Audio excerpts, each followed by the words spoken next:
Good morning, ladies and gentlemen, and on behalf of everyone here at Total Telecom, let me wish you all a very warm welcome to Connected Britain 2019. What a year it's been since we were last gathered here together 12 months ago. During that time, the UK has become one of the first countries in the world to launch commercial 5G services. And with fibre to the home penetration levels seeing a 7-fold increase on this time last year, there's plenty for us to celebrate here at the show today. But while there's much to celebrate, there's also a lot of work still to be done. Reducing Britain's digital divide and better serving the country's hard-to-reach rural communities remain key targets for us all, and they're targets that we'll spend plenty of time discussing over the course of the show. We have a jam-packed agenda for you over the next couple of days, with insights from some of the industry's key players. We also have an incredible exhibition space with some really innovative companies exhibiting. So I encourage everybody to get out there at some point today, have a look around, meet some new people, make some new friends, and forge those all-important new business partnerships. With so much going on at this year's show, you may find yourself wondering how you could possibly fit it all in. With that in mind, do remember to check in at totaltelly.com, where we'll be bringing you all of the news throughout the day. If you see something you do like on the website, feel free to share it on social media. Just remember to use the Connected Britain hashtag, which is simply #ConnectedBritain. Before I wrap things up here, just let me remind you all to make sure that you sign up for one of our roundtable sessions, which will take place later this afternoon. Sign-up sheets are on the wall outside of the auditorium. All that remains now is for me to thank our sponsors, speakers and exhibitors for making this event possible, and to hand you over to the very capable hands of Ross Singleton, Managing Director of UK Broadband and Director of the UK 5G Group, who will chair this morning's session. Ladies and gentlemen, welcome once again to Connected Britain 2019.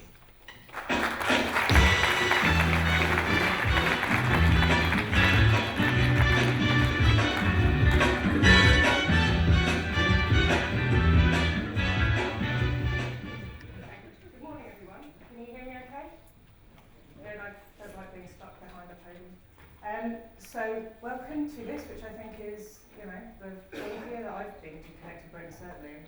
My goodness, it's grown somewhat over the years, which is great to see, as we come together to try and improve the investment situation for telecoms in the UK and talk about how we sort out some of the digital issues facing us. So, as I've been so ably introduced, I'm Rosalind Singleton. I'm the Managing Director of UK Broadband. UK Broadband provide 4 and 5G wireless home broadband in London and Swindon under the name of Free Broadband. And we also provide private LTE networks for critical national infrastructure, enterprise and government customers. More importantly, here today, I'm to talk about UK 5G. So I'm the chair of the UK 5G Advisory Board. UK 5G, UK 5G is a body set up by DCMS to help support the development of the ecosystem of 5G in the UK. And so far we have a membership encompassing around 750 organisations, right across the spectrum, including broadcasting, gaming, fashion, transport, education, you name it. So a brief slide on what we do. We're really about collaboration and promoting collaboration to accelerate the development of the ecosystem, both on the demand and supply side. So we promote knowledge building and sharing through the testbeds and trials programs, working groups, thought leadership and a variety of events. We enable new partnerships between technologists, potential adopters, new entrants to the market and major industry. We manage information about 5G activities and learning, and we support over 60 events a year, quite a few of which we produce ourselves. And if you look on our website, you can always see lots of those. This, for example, is featured there. One of the key things we do, working with the Department of International Trade, is explain to overseas business the benefits that UK 5G can bring, or that our 5G test beds in the UK can bring for inward investment, and support outward investment programmes. So a little bit about our test beds and trials. I've only got a few minutes, I'm going to race through all of these, and there's quite a lot. These are key to delivering the outcomes that were defined in the Future Telecoms Infrastructure Review. We've got all sorts of things going on, including connected cows and, weirdly, facial recognition for salmon, which I would never have thought was possible. Spectrum sharing programs, productivity improvements, healthcare, apps to alleviate loneliness, all these things are becoming the products of the programs as we move forwards. Also included is a cross-cutting security workstream, which is obviously critical. As we all know, we have to manage security by design. It's really important to share the lessons publicly, and we're increasingly finding better and better ways to do this. But probably the biggest thing is that, unsurprisingly, it's really hard. We're doing technology at the bleeding edge with a variety of industries and a variety of different supply chains, and actually that means that there's a great degree of complexity.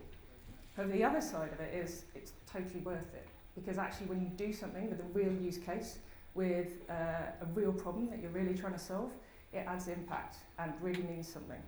We've achieved this through very wide engagement. So what we're finding is, for example, in the healthcare trials in Liverpool, the inclusion of clinicians, people who set up meetings, who deal with process, and all those sorts of things are all included. And so we use a wide range of expertise, not just technical expertise, to make sure we're actually delivering the outcomes that are needed, rather than how we think it should work, which as technologists I know sometimes we're all guilty of. So Urban Connected Communities is the next trial that's up, so that's just been funded. That was won by the West Midlands Combined Authority earlier this year, and what they did was they put forward an industry rather than technology-led bid. And this is going to include prototyping all sorts of things, from how we model demand, how we evolve market structures, and how we're going to develop more demand and more models for delivering connectivity. With HS2 and of course the Commonwealth Games coming in 2022, it really is a great time to be delivering a smart city prototype that actually we can then use and other local authorities can use to model how they develop these things. Urban Connected Communities is closely followed by Rural Connected Communities in the imaginative naming convention. But this is really important. This is in consultation at the moment, and is actually about how we develop demand models that move beyond where we are now, because as we all know, investment in rural connectivity, as comes up at this conference time and time again, is something which is critical, but we have to find ways of doing it and making it work for the businesses involved and for the local people involved. And when I say businesses, I don't just mean the telecoms, I mean the local businesses, the farms who need to have multiple streams of income, for example, the agri-tech businesses, and so on. So we've just closed an international competition, which is part of our international remit. The South Korean and UK governments co-funded this piece of work, and essentially it's to provide infotainment services on 4 and 5G in South Korea on the underground. So this is a great opportunity to use 5G actually to improve international collaboration and get some great experiences for software and delivery companies from the UK to work with our Korean colleagues in 4 and 5G, and basically get learnings from each side which have different strengths and different expertise. It's a great example of the opportunities that 5G can actually bring. So the investment continues. There is a wide variety of other stuff going on. A smorgasbord of 5G, in fact, and it's all quite exciting stuff. But what I would say is, despite UK 5G isn't actually just about 5G, obviously the funding is centred around that. None of this is possible without fibre, without Wi-Fi, without more 4G. And we all know that we can't actually deliver what should be the digital dividend or the productivity improvements without the efforts of everybody in the industry and without actually being able to combine all those things. So in a nutshell, UK 5G isn't just about 5G, though that is, as I say, what's funded. It's about delivering the tech-forward productivity gains we need for this country. So as such, we look for very wide participation. When I look around the room, I can see a lot of people who have a lot of experience and knowledge. We need to engage people across the spectrum, not just from technology or telecoms, but education, broadcasters, research, manufacturers, public sector, and so on. There are lots of opportunities to join in right now. So, as I said, the Rural Collective Communities consultation is going on.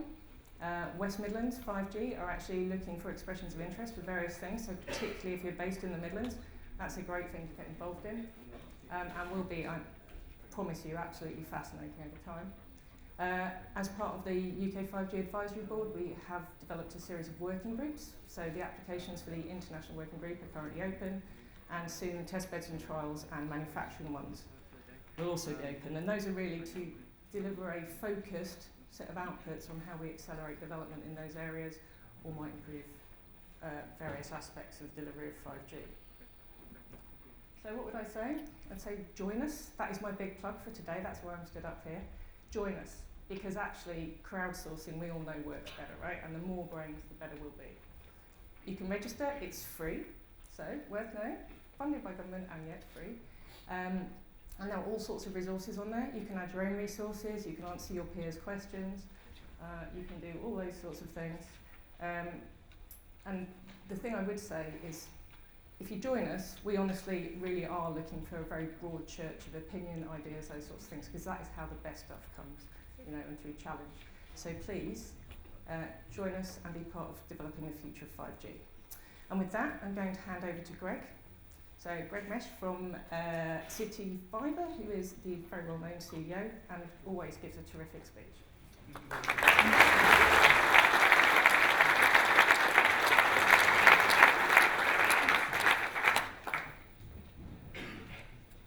Those that know me, I've been wearing tennis shoes or trainers quite a bit, and I noticed she had her trainers on, and I actually polished my leather shoes today because I felt this was such an important keynote that in fact, it was my eldest daughter said, "You're not going to wear those tennis shoes out the door today." I'm Greg Mesh. Thank you, everybody. Thanks, Total Telecom. Thanks for putting this together. Thanks for the sponsors, Ericsson and everybody, and thank you for attending. I think upgrading the digital infrastructure in the UK is probably one of the most important things we've got to get right. For obvious reasons, mostly because we're a service-based economy, and a service-based economy runs on the internet. The internet runs on fiber. So it's really important. Now, just a quick background, because I realized we're almost at July 2019, and I dated myself, and I said July of '93 was when I first came to Europe and started digging up roads. So it's been 26 years. Wow. Wow. And I came over on a 30-day contract. And I have an Irish wife and 3 European kids now. So definitely path that went its own direction. But I first arrived and built a competitive network in Ireland that is now BT Ireland. I built a network in Holland, Belgium, and Germany, in all those countries, massive all fiber-based infrastructure. It was spun off and sold. It is now the largest competitive force in the Netherlands, and Versatel Germany, I believe, is one of the largest competitive fiber providers in Germany today. But my proudest work, for sure, has been the arrival 11 years or 12 years now in the UK and forming City Fibre, because it was such a powerful and easy mission to do. The UK was one of the original spots for alternate fibre builders back in the late 90s, mid-90s. City of London Transport, Colt was one of the founders. I referenced their model and followed their model in 3 other countries. But what they did is they rushed across continental Europe and left the rest of your cities bare. And so after the dot-com collapse, you're left with the poorest infrastructure in Europe. And so solving that problem has been the journey. Now we're on a journey. We're undergoing a digital infrastructure revolution. And I think I need to click these slides or Will's going to get very upset at me, because he spent all this time putting them together. This is one of the best. That's a real smelting facility for making copper and coax cable. That's the old way, taking precious metals out of the ground, burning them and melting them in a caustic way, bad for our environment, and laying them in the ground. So those, obviously we're not doing that anymore. And on the right or the left of you is glass. Simple, cheap, cost-effective, maintenance-free. All modern economies all over the world need to be run on fiber-based infrastructure, unequivocal, without any debate. And one little note, China, we think we're going great. We're announced 12 cities. We have ambitions to go to 70. About 3 weeks ago, there was an article in China had reached its 300th gigabit city. 300. Everything goes in fiber. So we're undergoing a digital infrastructure revolution. It's happening worldwide at different speeds, but it's happening. Outdated copper is being replaced everywhere. Fiber is critical for the future prosperity of the UK. We believe fiber, full fiber, deployed in a city, the right cost and economics, will spark 1% GDP growth across that city. Why is fiber critical? It's clearly critical because we're a service-based economy dependent on the internet, and the internet runs on fiber, and only fiber can compete and succeed in the digital world. It underpins the backbone of everything that is happening in the digital space. So the internet runs on fiber. Your economies run on fiber. That's your base infrastructure for the digital revolution. I'm going to talk about the journey, about City Fiber's role in it, and about your role in it, what everybody else has to do now. I'll start with where we've come from, and certainly pray we're not going back. Let's see. Whoops, slow or no internet connection. I wanted him to put the little spinning wheel, but he said everybody does that. Greg, don't show that anymore.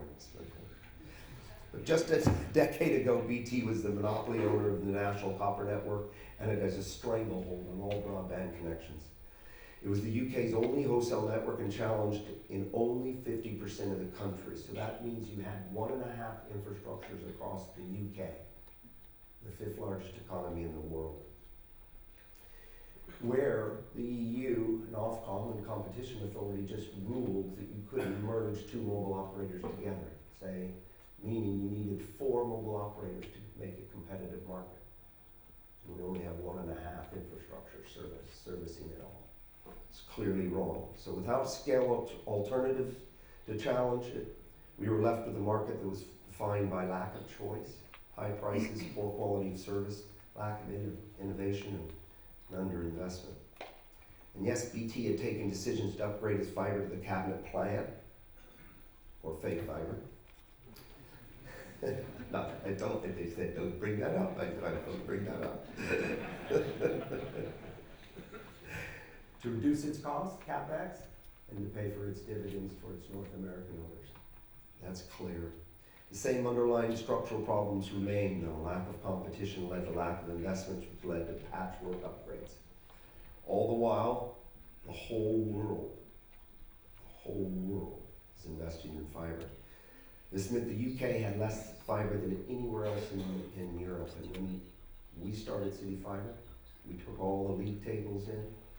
We had more debates initially that couldn't be right. BT's been telling us they have fiber. How can you say we only have 4% penetration? That's the world we were in 10 years ago. Everybody was duped into believing you had full fiber. It was so bad that the main service providers lobbied to break up BT. That means your largest customers are lobbying to break you in half. BT's future was being debated in Parliament. MPs were inundated by complaints about slow and unreliable broadband. And that's the backdrop. Not more slides on this thing. That's the backdrop for what we call a spark. And we do like to think City Fiber sparked some innovation and change that everybody is now caring for. And that background was to create a 3rd national network, a wholesale challenger to BT Openreach, committing to rolling out the best-in-class fiber to as much of the UK as possible. We were convinced that competition was critical to shake up the industry and spark choice, innovation, better services, faster speeds, and lower prices. Let me be very clear about what I mean by spark and creating job creation and job growth. It's not about providing fiber at incrementally more costs. It's about giving gigabit speeds at underneath your fiber to the cabinet pricing today. So 10 times greater speeds at less cost. That sparks innovation, that sparks job growth. They can speed up their factories, they can speed up their work, and they can lower their costs. That's sparking it.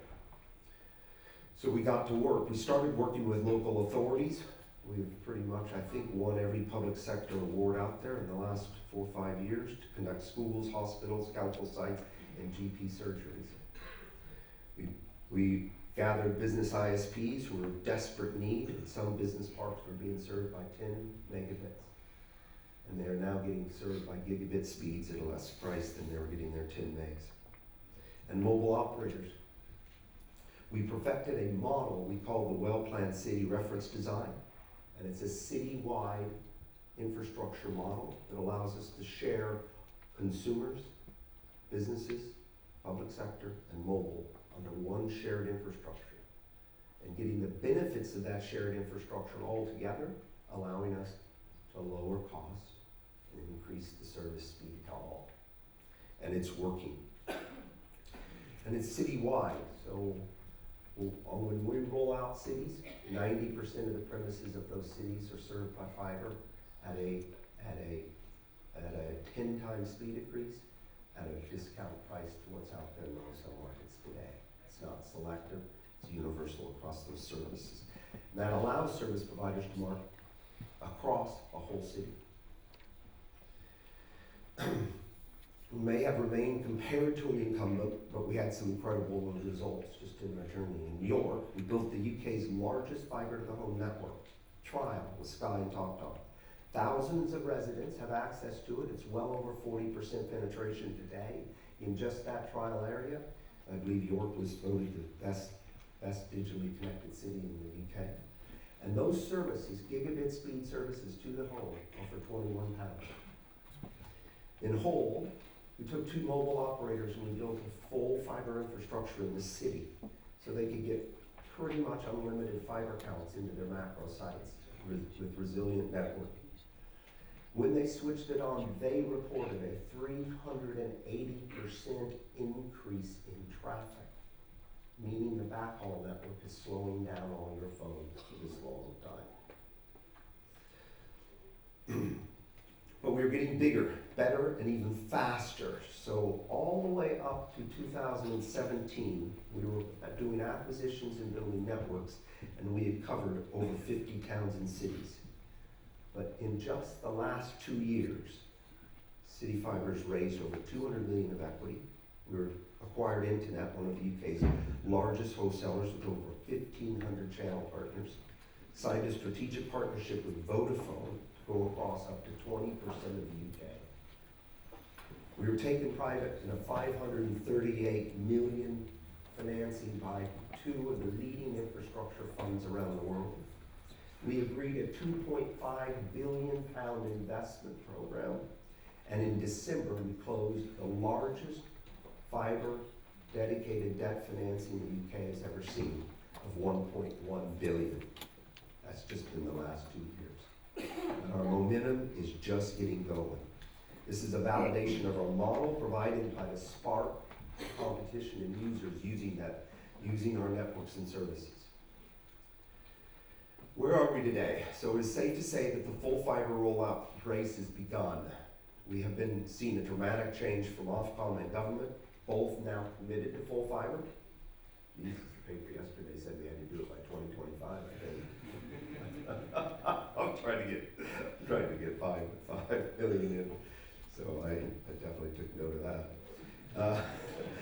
Both Ofcom and government are committed with the ambitious rollout targets. Both have agreed the UK must reduce the reliance on OpenReach by competition. Must reduce reliance competition.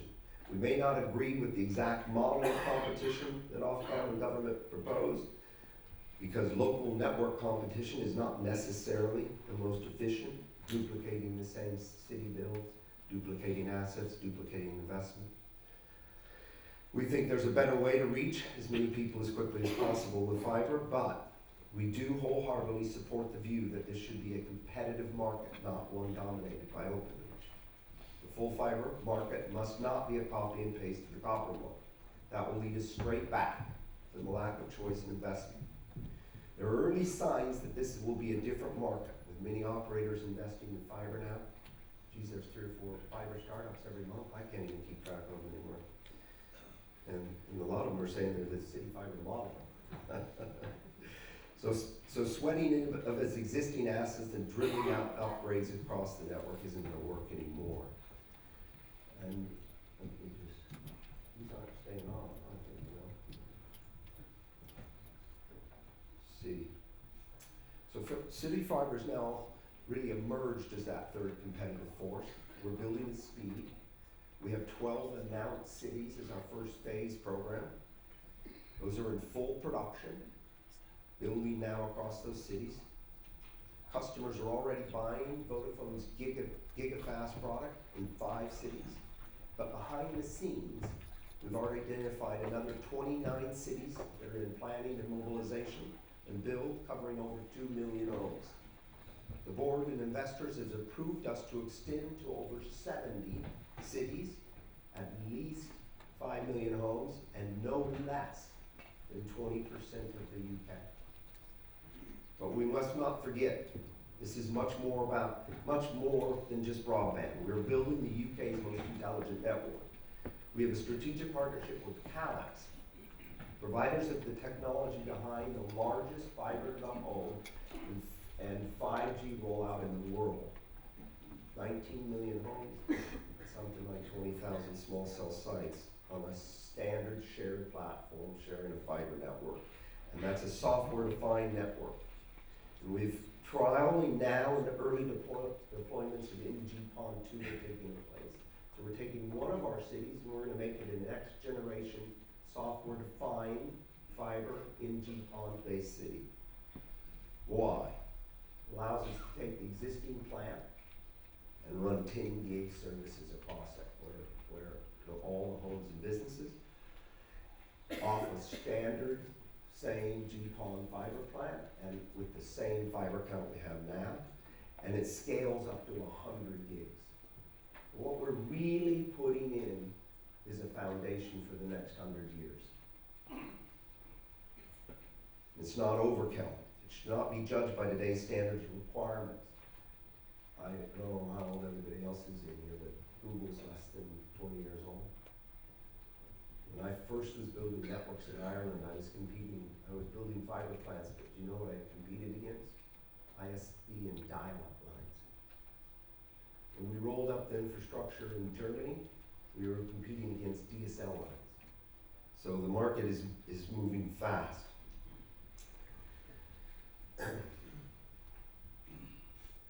Now, of course, other new entrants also investing in starting their own rollouts to challenge OpenReach, and OpenReach has responded with its own Fiber First program. The market is in a very different place now, and that's massive for the UK. The UK is now experiencing the 3rd biggest rollout in the EU. We are creeping up on the rankings, currently close to 7%, but the job's not done. We may be on the journey from monopoly and neglect to competition and investment, but widespread coverage and of choice, but we're not there yet. And it's this little image that we like to show, the spark, which brings us to where we're headed. This is the cautionary part of the story.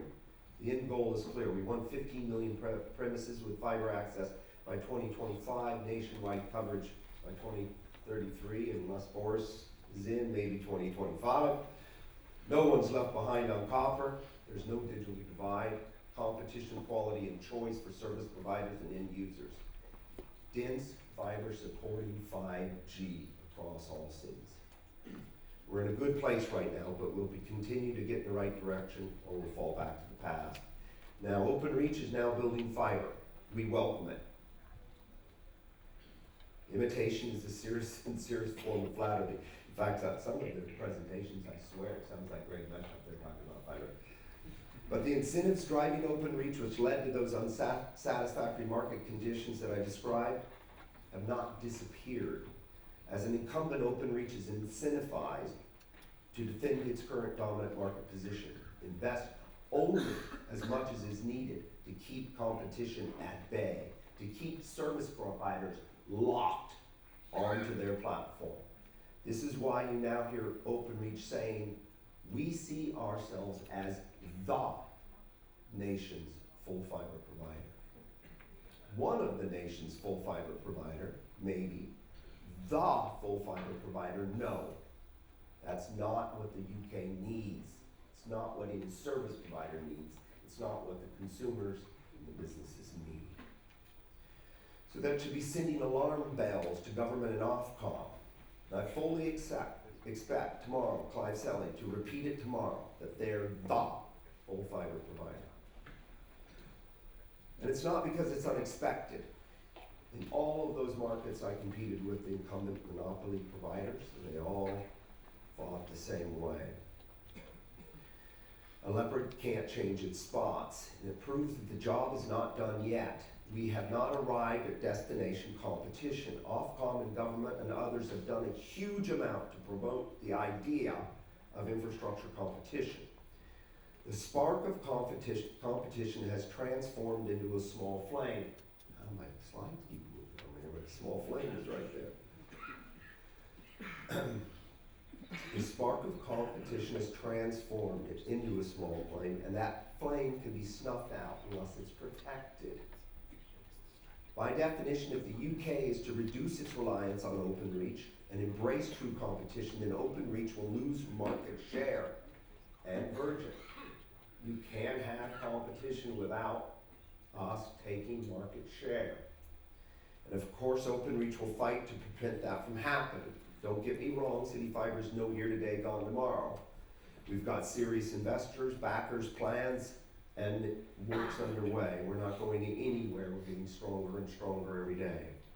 We're great at what we do, and we have a proven model. But the role of delivering fiber to the whole of the UK is too big for any one infrastructure builder. Only by contributing to maximize coverage in the shortest possible time will Britain have access to the digital infrastructure critical to our survival and future needs. And if Boris wants to put in full fiber to everybody for 2025, then we all have to be cooperating. If OpenReach succeed in becoming the UK's full fiber provider by exploiting their advantage as a significant market operator, to limit competition, it will revert to dribbling out full fiber at its own pace and locations it chooses. All the promise of a competitive market and all that entails will peter out. So finally, now is not the time for government and Ofcom to sit back and watch the fight play out from a safe distance. More than ever, they need to referee that fight, to lean in, to actively protect and grow that competitive market until it is sustainable. In fact, we all have a part to play in making a truly competitive market a reality. We all have responsibility to ensure we get to our destination, and we at City Fiber have to fulfill our promise of working hard and building networks in a very difficult time. We will fulfill our side. But service providers and mobile operators, you've called for choice in this market for decades. You've called for full fiber. Now you have the chance to take advantage of choice and full fiber and support it, to vote with your feet. As you continue to 100% send your revenues to OpenReach, you are anchoring the incumbent significant market player. Use it or lose it. Ofcom, Sharon White, in her last months at Ofcom, and whoever takes over must not just promote competition, but protect it. Words alone will not help.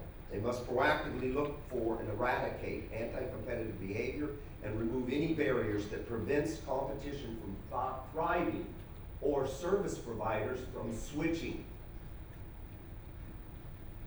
Ofcom also needs to make sure that DPA, the gift it gave alternative fiber players to help them on their way, actually works and actually reduces our costs.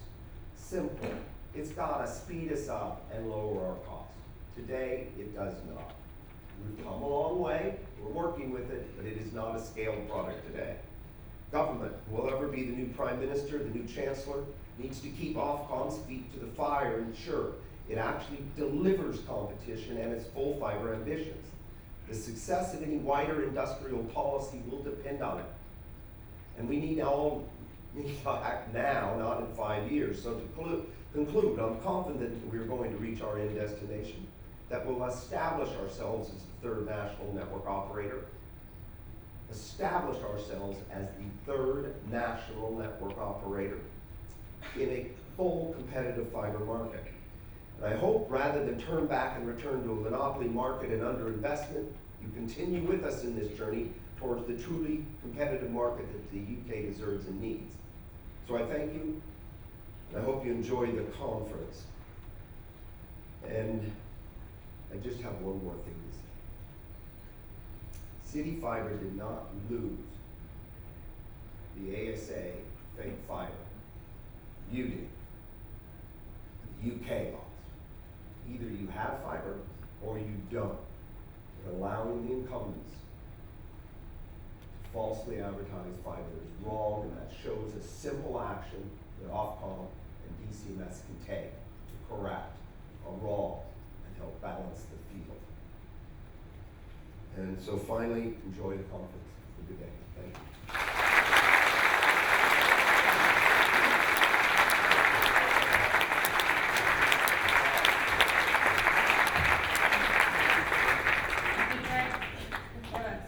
To say what you think, that's one of the great things about you.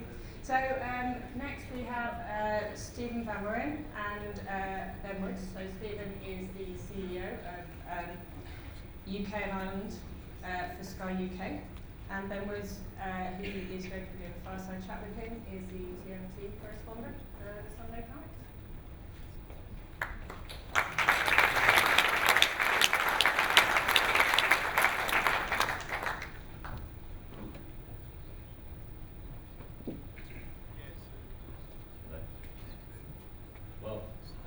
Good morning, and my name is Ben Woods. I'm the Tech Media Telecoms correspondent for the Sunday Times.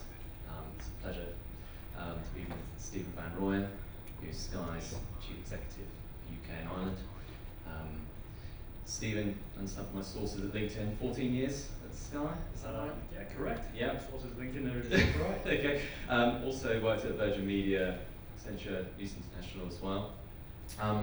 Sky's the UK's second biggest internet service provider. Very punchy, I think, and outspoken on issues on areas such as connectivity, getting Britain up to speed, but also on tech regulation and online safety as well. So maybe just to sort of kick off, Stephen, how do you see the market at the moment in terms of on industry side as well as on the consumer side?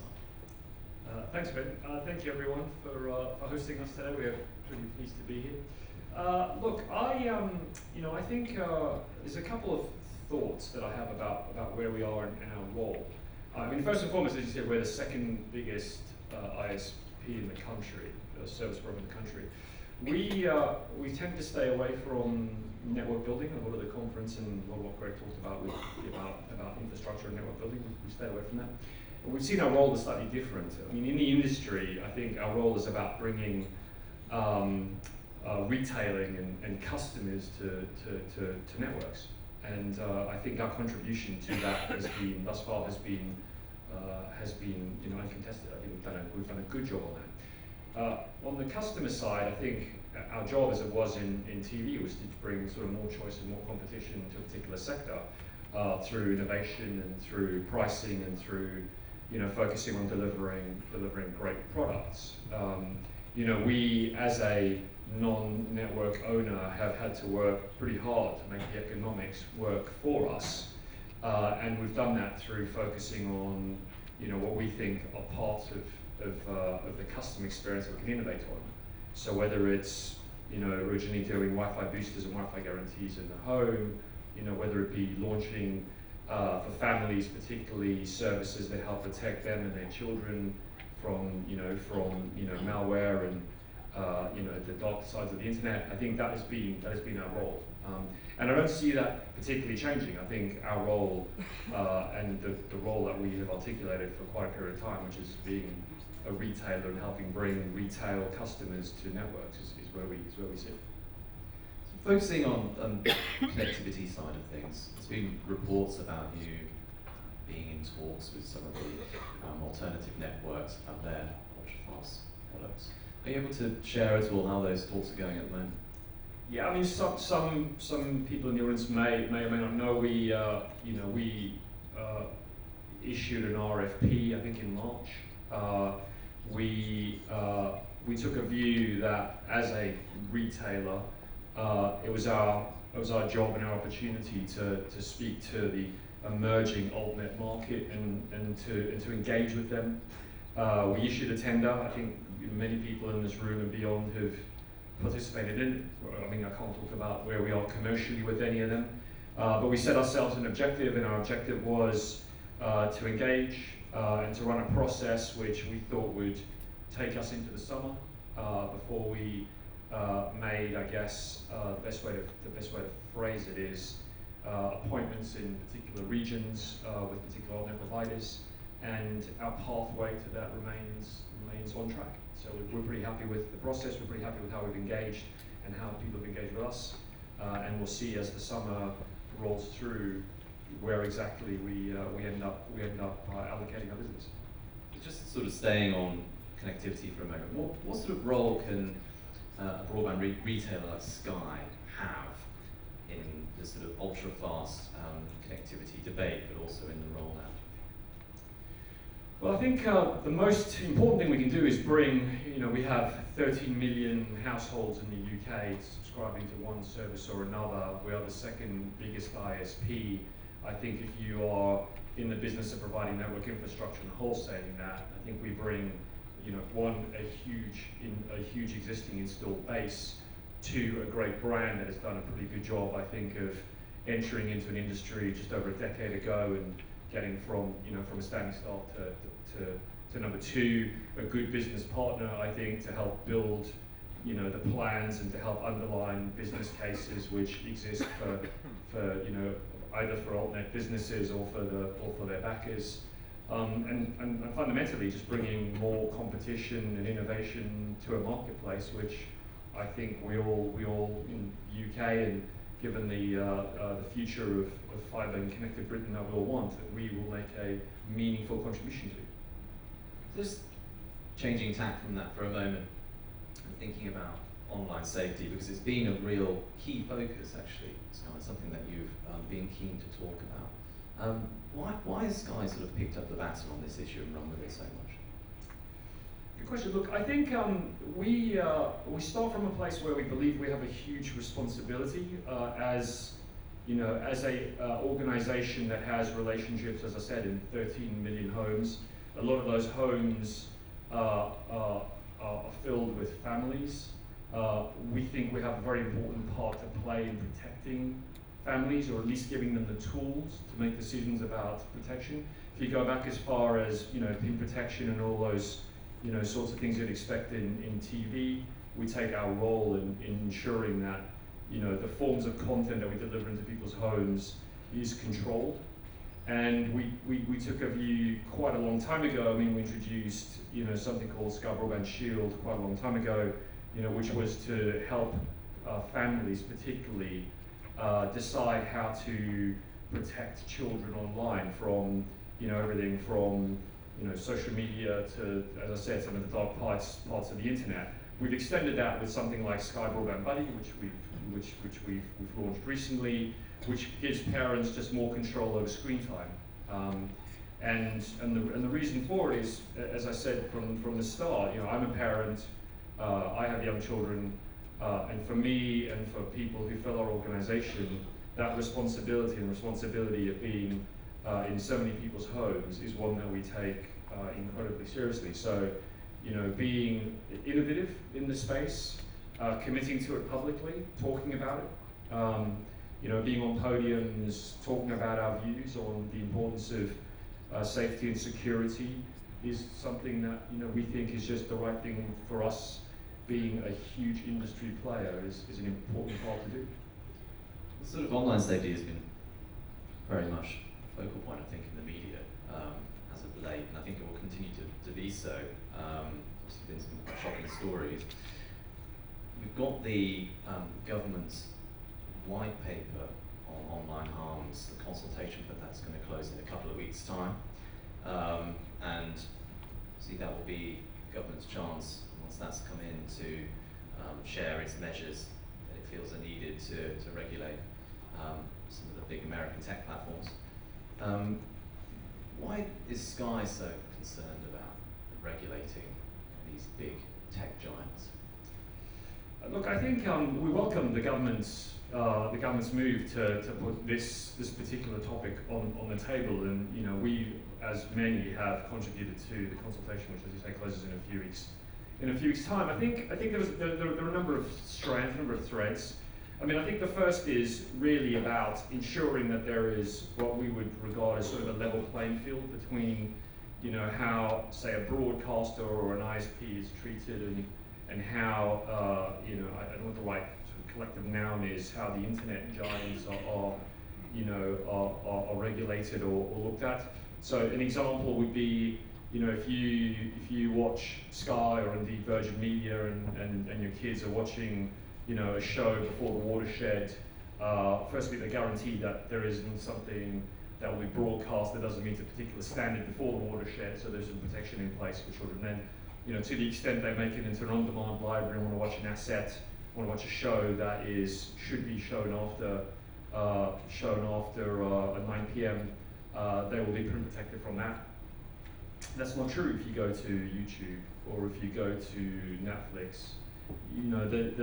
The original insight, which was what led to the watershed, was protection of our children from particular forms of content or narratives, which exists in the broadcasting world, but which doesn't exist in the online world. That was fine once upon a time, but it doesn't take anybody who either reads, statistics or have children to see that their time is being displaced from watching TVs into watching iPads or iPhones. They tend to spend a huge amount of time watching YouTube or indeed using Netflix. Having a profile doesn't mean one thing or the other. You can use data one's profile, so you can end up watching what you want. Really, it's hard to protect them. So, those sorts of levels of standards, the sort of dislocation, I think, between the way broadcasters are regulated and treated and the way that the internet giants are regulated and treated is just different. And I think we should go back to the fundamentals. What was the key principle that led to it in the first place? So that's the first sort of issue. The other issue really is about economics, about displacement. So if you look at the famous Iceland Christmas ad for palm oil, which was banned from running on ITV, but has now been viewed, whatever it is, 6 million times on YouTube. It was regarded as too political to be on TV, but it displaces to YouTube. ITV is unable to monetize, that at a very particular time of year, very important time of year for them. That money displaces to YouTube.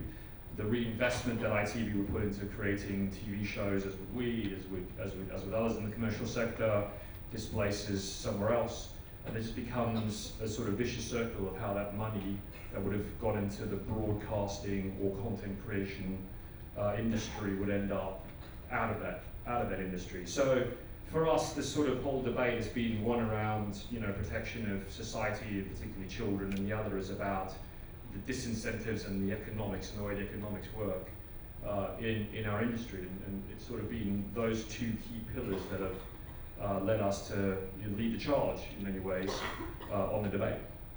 So, but it sounds like this is all about really levelling the playing field.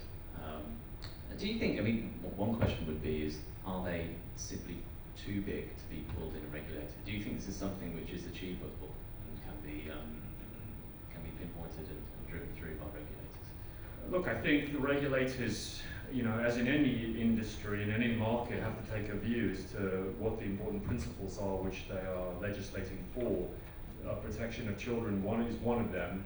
I would observe that we found ourselves, and the regulators have put this country in a position where I think it's next month, you have to have age verification to view any pornography in the UK. So there are means and ways and means for regulators to assert themselves in particular industries. I mean, these are big organizations, and it almost proves the point that they're so big that we're trying to figure out how to regulate them, that the task, the challenge, needs to be met, because those core fundamental principles of how our society operates, our values, that is their job. That is their job to find a way to do that. And I don't for 1 minute believe that is beyond our capabilities or beyond the legislature or the regulators'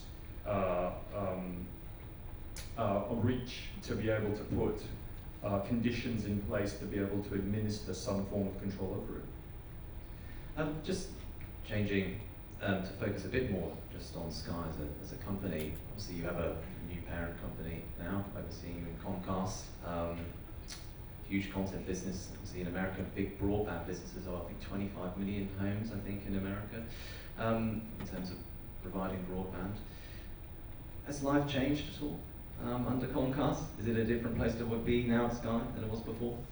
You know what? Actually, it's not a particularly different place at all. I think one of the I guess the biggest change is that for 2 years we spent, I guess the way I would phrase it is underbid, between Fox, Disney, and Comcast, and that has, you focus on your day job, but after 2 years you do have to be mindful of, what investments you can make, what strategies you adopt, because you're not exactly sure which way it's going to go. But that being behind us, actually day to day, we haven't really changed anything in the way that we operate, and that was something that Brian Roberts, from the get-go said it was important to him.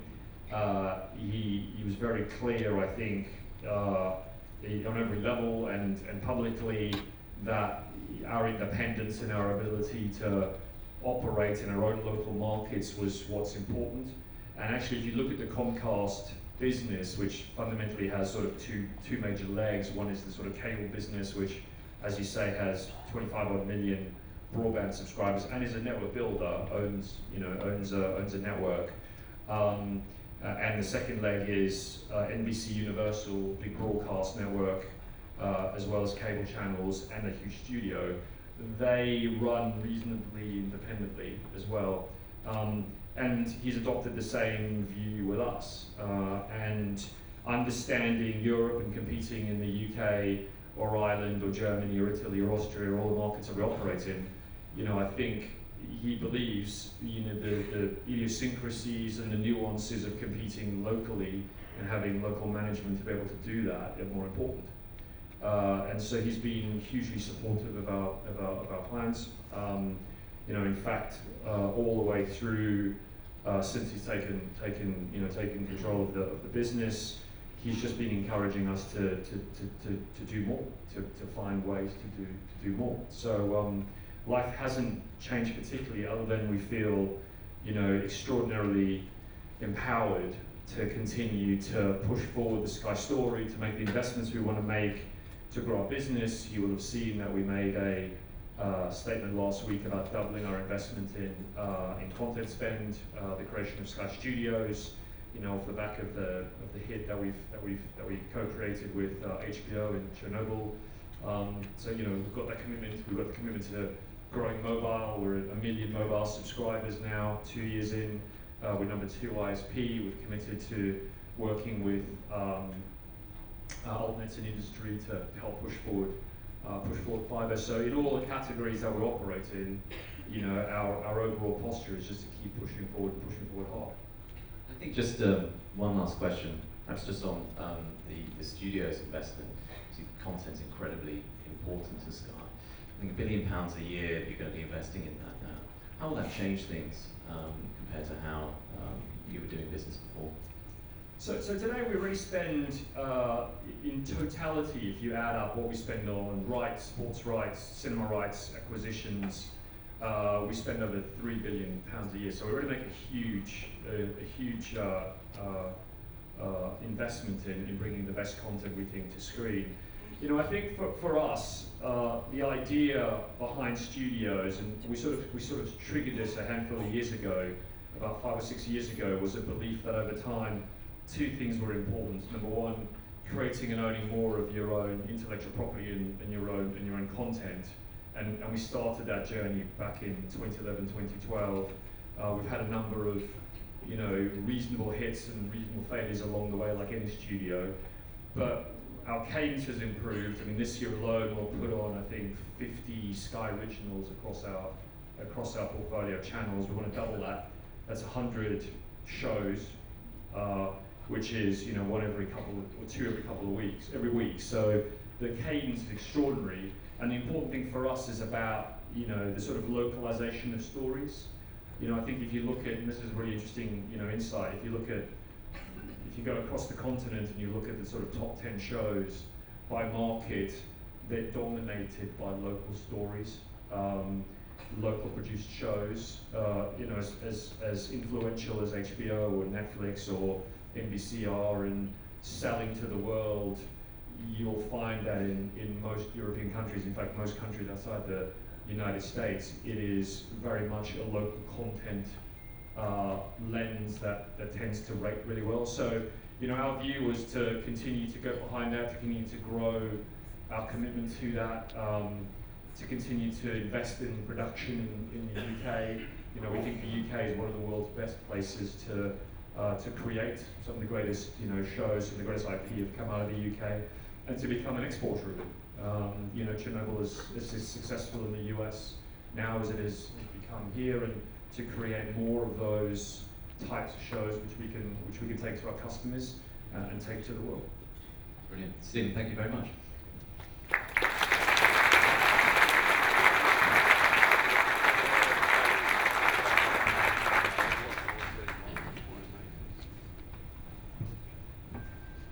Thank you very much, guys. That was really interesting, and a reminder, I think, of how complex the world we're operating in is when you add content to transport, all the other things, and the increasing need for regulation. So I'm going to ask our next panellists and actually speakers to join me on the stage. So Neil, Scott, Derek, Aaron, would you like to come and take seats, Neil? I think you're up first, aren't you, lucky devil? So the format of this is a brief 10-minute presentation. Obviously we're a bit up against it in time already, as it would be expected. And then we'll have some questions for the panel. So we've got some roaming mics, I see, Chris.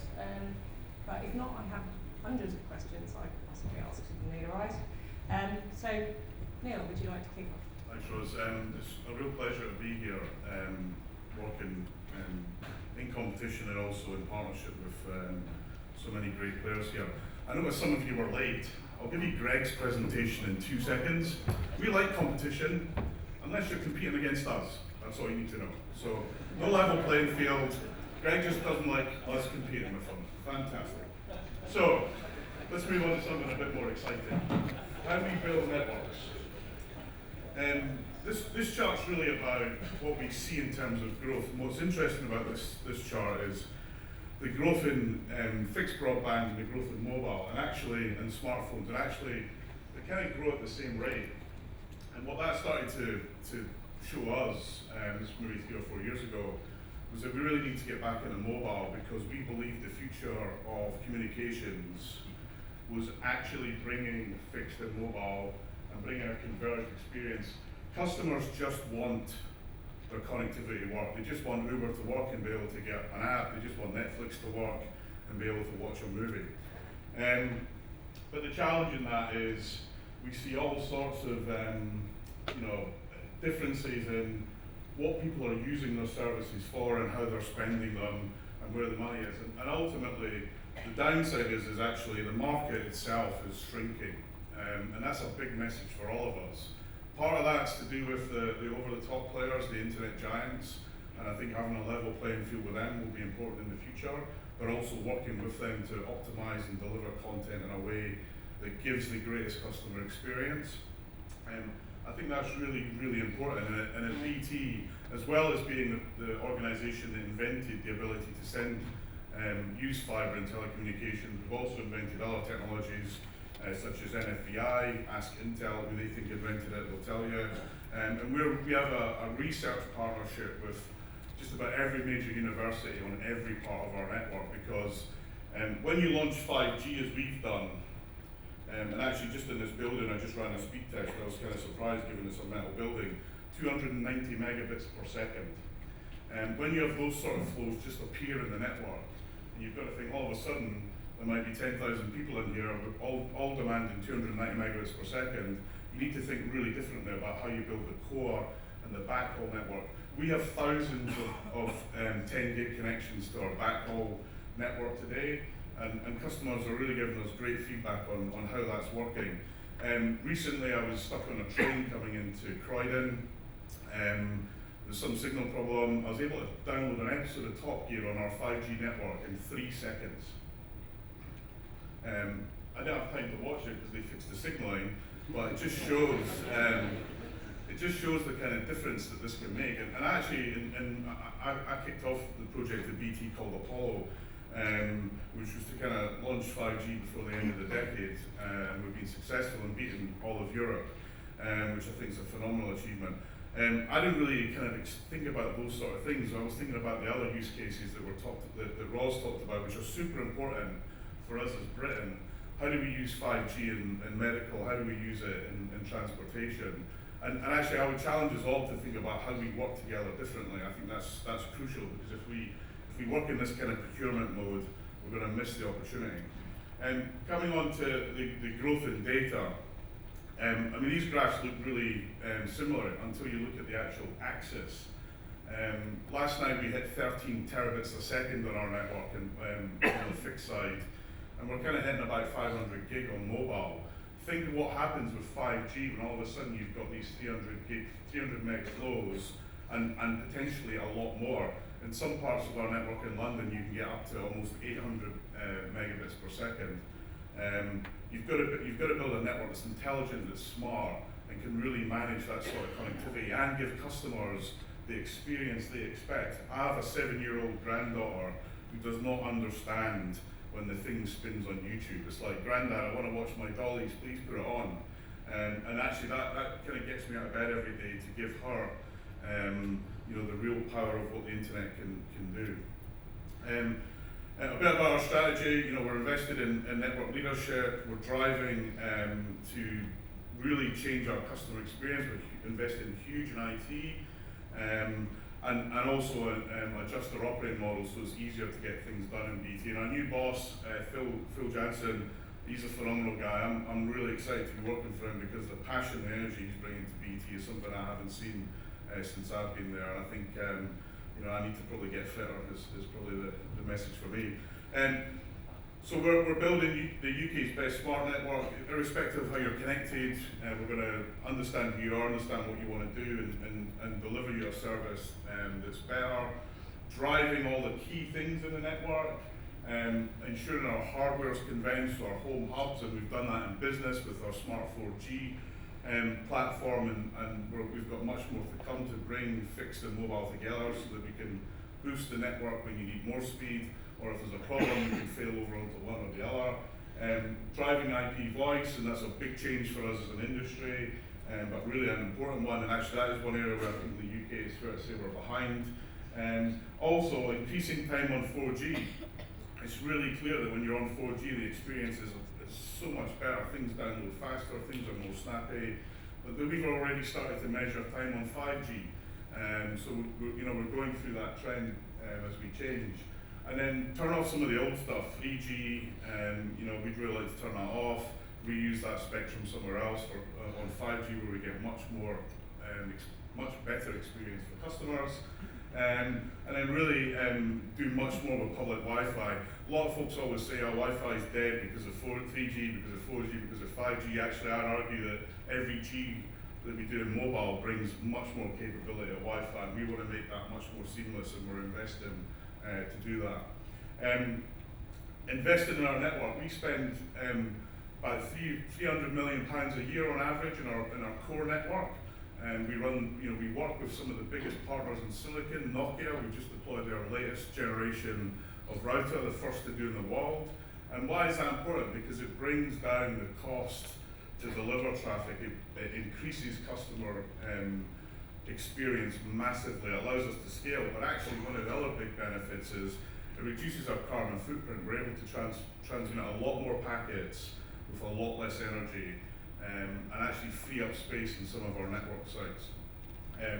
Really highly reliable, being able to fail over, and we will soon, we're in trials with ESN and working with blue light authorities to ensure that they've got the right connectivity in the right place is crucial, and also making it future proof, and that's the part of our research. Ensuring that the network is open, and actually I have a view that open's great, but actually you don't have to start open. I'm really all for let's build something, make it work, and then make it open, or then standardise it. I think too often we spend forever trying to make standards that are probably a compromise rather than the best that we could do. And then really figuring out with the smartphone and the devices manufacturers how we optimize so that customers always get the best experience. I think this is going to be one of our biggest challenges as we move forward. As we move from millions of devices to billions of devices where one device can actually impact how another device operates. We had a recent thing with a car charger that was Wi-Fi enabled actually having a negative impact on another device in the home. And to help both operators debug it, I think we're going to see many more of those issues. Our goal is to be able to identify them using a technology called telemetry. This is the ability for devices to stream real-time information so that you can then do something with it in real time. In the past, it would typically take us about an hour to find a big, if we had a problem on the network, it takes about an hour to find out where the hell is it. Today, we're using telemetry and AI to be able to pinpoint it in seconds. And then actually, now that we've got that telemetry, we put it into a big data, we can actually automate and use AI. So we're actually in our ISP network able to upgrade and change traffic using AI, using telemetry today. And that's massive. So you probably, who's a Fortnite player? There's some, no one, yeah, one guy, there's more than one guy in here that's a Fortnite player, surely. Some of the ladies as well. Listen, in my mind, I'm a big video game player. Fortnite puts out a patch, adds 25% traffic to our network. Humans can't cope with that, but our AI was able to cope with it. We were able to put in a whole bunch of new paths, and everyone was able to download their update for Fortnite. We're going to see much more of that in the network of tomorrow. And then network slicing, being able to prioritize for different use cases. I think Roz introduced us to that. I think that's a technology that's out there for us to develop and to work together on. Make sure you keep it simple, otherwise that will be a challenging technology to operate. And then finally, I talked about it, we're up and running with 5G. The feedback from customers and analysts is fantastic. I'm loving it. My wife's got a phone, she thinks it's fantastic. She didn't even realize that there's things that, things that would change in her life just with a bit more speed and lower latency. And we're rolling out and building out more. And my colleagues from Openreach will be here tomorrow to talk about what the fantastic job they're doing in fibre first. That's it from me.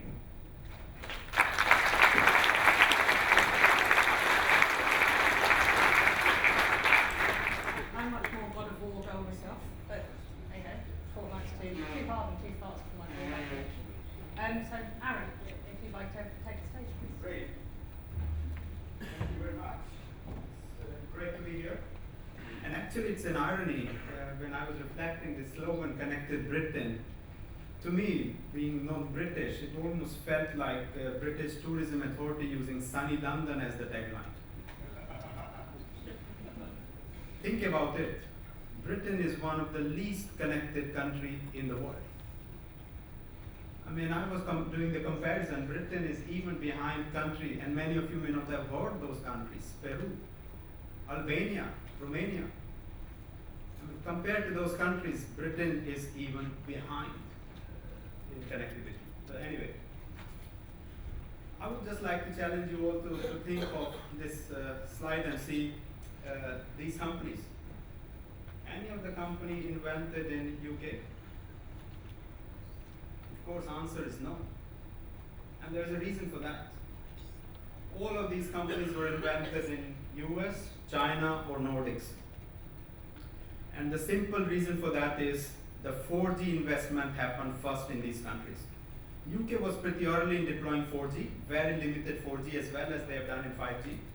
But UK did not take 4G as the national critical infrastructure, while these countries, US, China, and Nordics, took 4G as the national critical infrastructure, and then innovation happened on top of that. And these companies were invented in those countries. So it's not a coincidence that none of these companies, the new generation digital capital was created in Britain. Then my friend Neil was talking about starting to experiment 5G and deploying limited 5G and what 5G can bring up. Let me tell my friends here, we have already deployed 9 5G commercial networks around the world.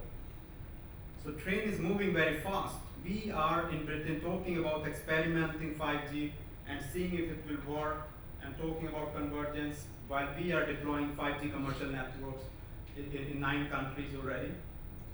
South Korea already passed 1 million 5G consumers in 69 days. Remember, South Korea took 80 days to reach 1 million in 4G. So while we are debating in Europe that what is the use case, what is the business case, where is the money, the countries which deployed 4G have seen what capital they can create in those countries, and now 5G is accelerating in these countries as well.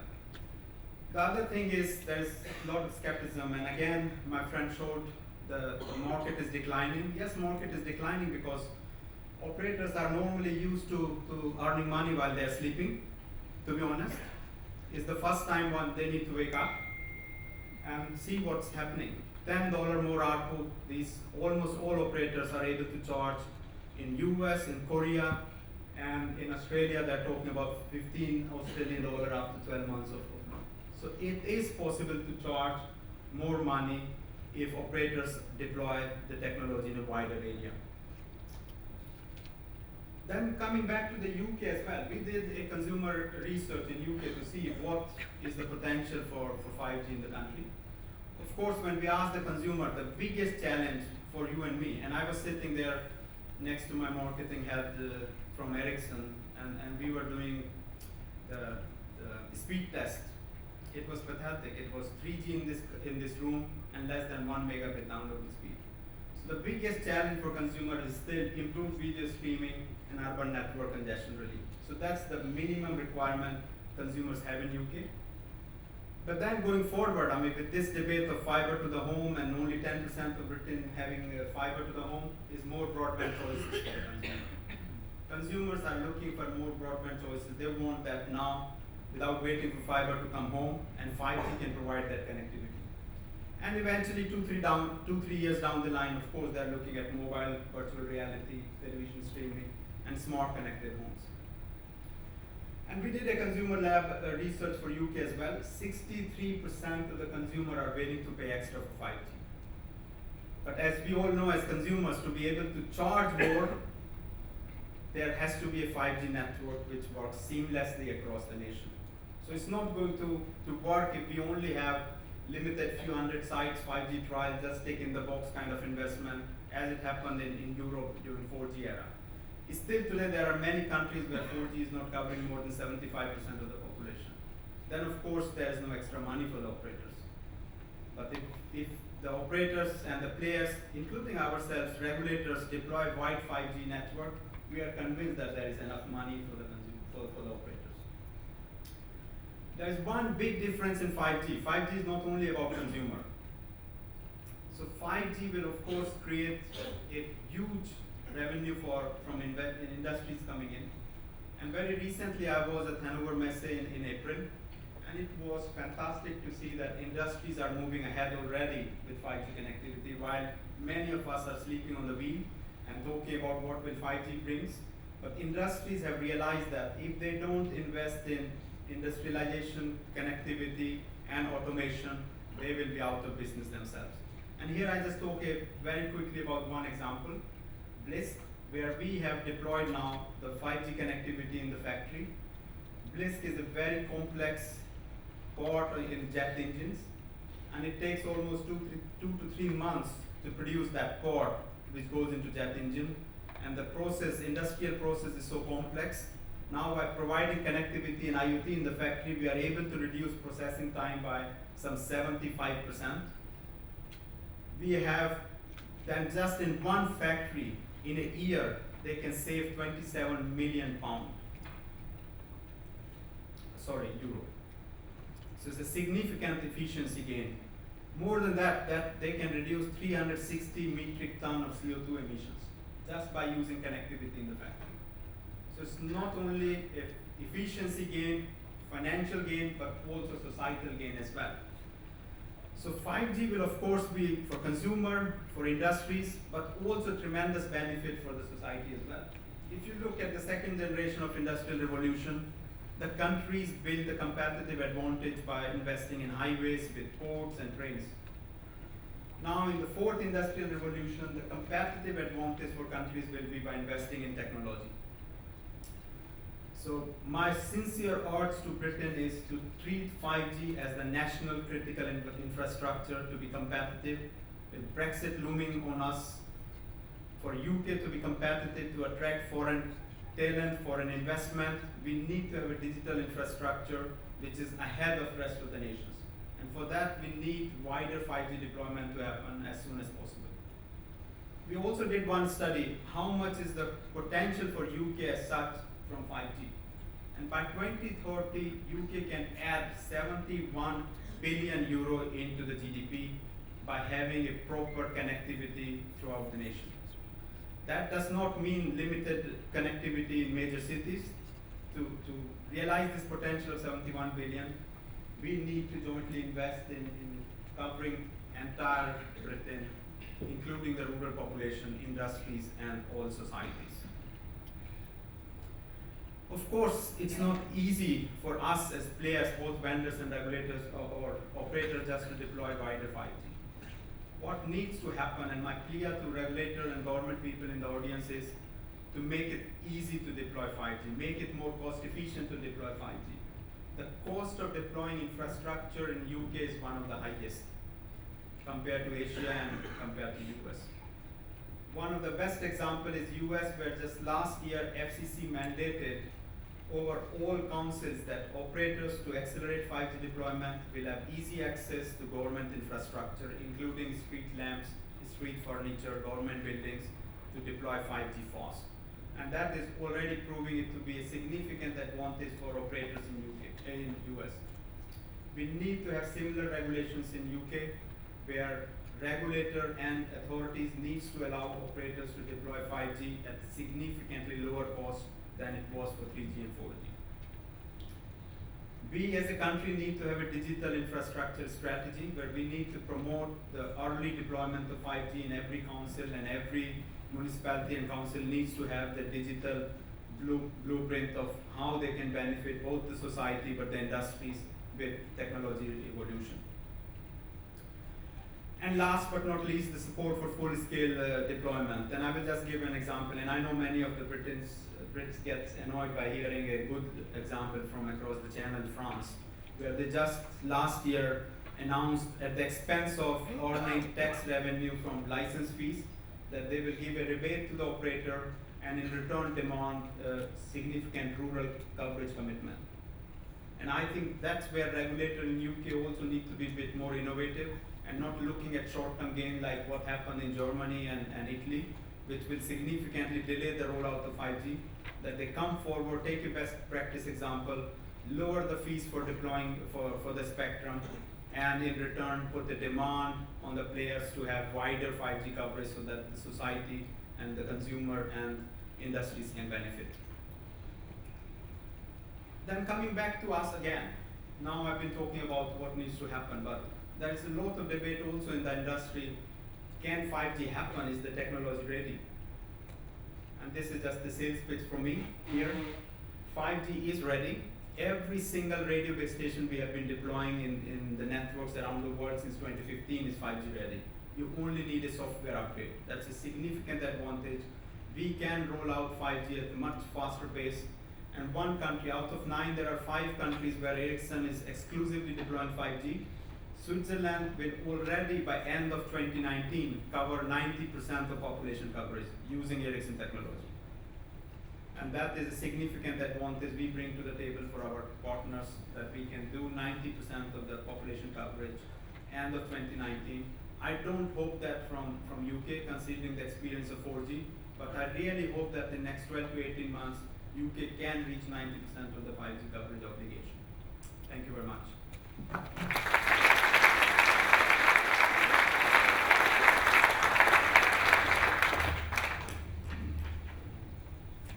Good morning, everyone. Scott Petty, Vodafone UK CTO. Bit depressed now. Let me try and give the case for the positive.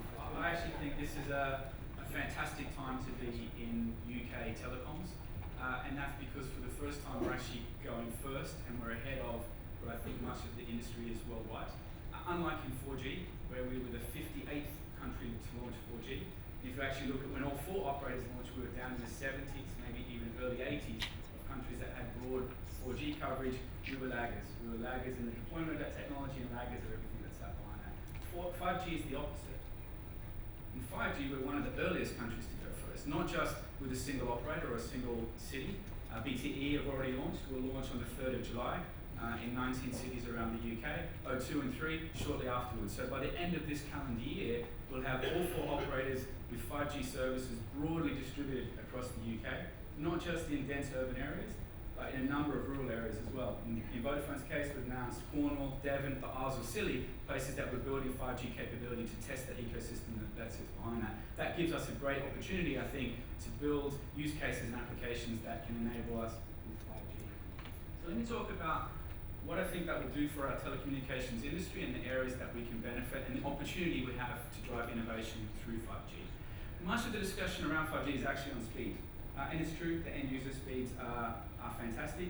I think we've all been shocked by how quickly handset availability has been driven into the marketplace. Normally with a G, you deploy the infrastructure and you kind of wait for a year for new handsets to come along. With 5G, it's almost the opposite. The handsets are coming faster than the infrastructure deployment. You'll see early next year a range of devices in the mid €300 to €400 range with 5G capabilities broadly available in the marketplace, and that will drive uptake and capability. That's really important from an operator point of view. The short-term business case for 5G is based purely on cost.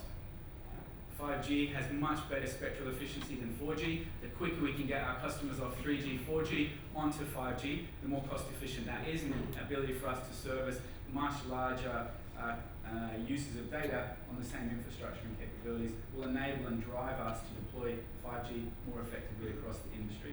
It'll be one of the drivers why our geographic coverage continues to keep pace with the demand in the marketplace, because we can service those customers much more effectively. That said, the real opportunity in 5G is in new digital services and applications that come behind that, and how we capture those and how we execute those is something I want to spend a little bit of time on after this.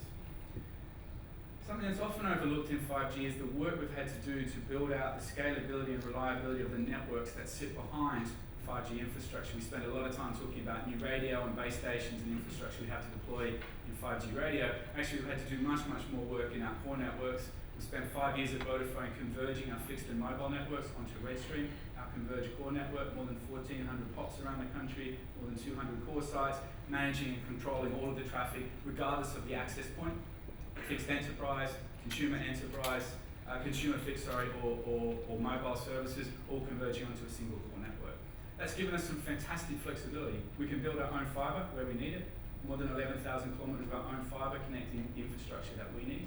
It's also given us the flexibility to build strategic partnerships with people like City Fibre, taking the fibre that they build and quickly and easily integrating that into our core network infrastructure with the same service layer, same operational capability to add those alternate networks into our environment. You'll see us continue to do that, and of course partner with existing players in the market to build that fibre infrastructure. It's given us for the first time the flexibility to build fibre infrastructure in the way that makes the most sense for us, and I think you'll see every operator following very similar paths to make sure they can build the scale and reliability that they need and create the competition that we need within the infrastructure within our environment. The two areas we're really excited about are the capabilities that the digital applications and security provide us in building new applications and services. And much of our work in 5G, now that we've built our network and ready to deploy and ready to launch, is really around how do we enable those applications and how do we create those use cases, not just for us, but for the whole UK economy. Probably a good way to think about that is looking at the two key features that 5G brings from a capability. The first one is speed, the second one is latency. And if you map those on a grid, on the vertical axis, I've got speed, up to 100 megabits, 200, 300, 400 megabits of performance, and then latency along the bottom, starting with today's average latency all the way down to ultra-low latency at the right-hand side. You start to see use cases that become possible that simply aren't possible in the past. Early launches in 5G will obviously focus on the left-hand side, 4K, 8K streaming. Operators like us include entertainment passes, Sky Sports, Now TV, Spotify, etc. inside our bundles that are available for users and consumers to access, and they'll be the initial early use cases for people starting to consume those applications in 5G. Some that we're super excited about and actually have built real-world scenarios are over on the right-hand side.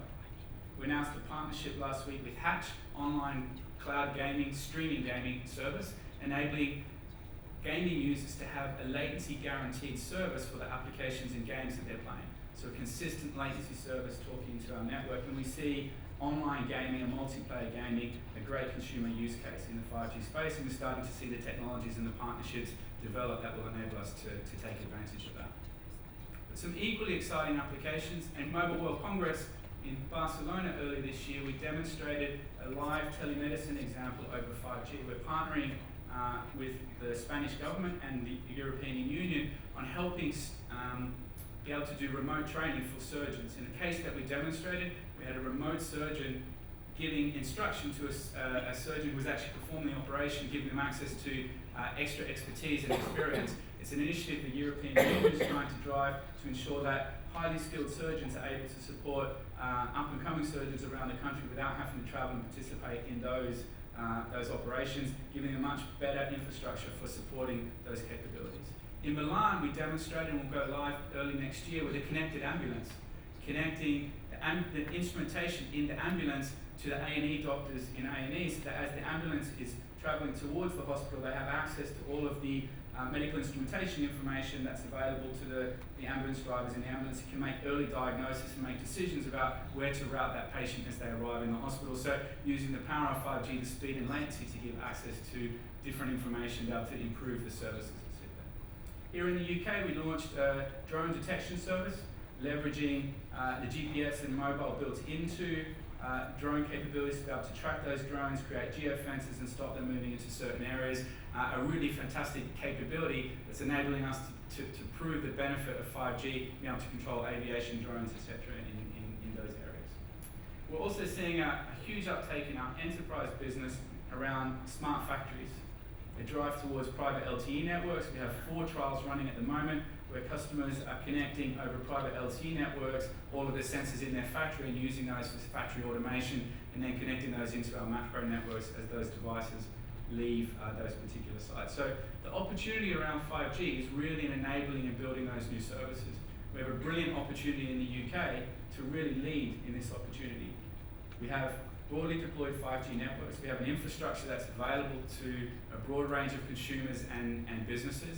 They have competition in who they can work with and who they can build with, and they have the opportunity to build new services and capabilities that haven't existed in the past. And we see this as a fantastic opportunity for us to work on. In the UK, we've opened our own incubation and innovation centres. The one I'm going to highlight today is Media City in Manchester.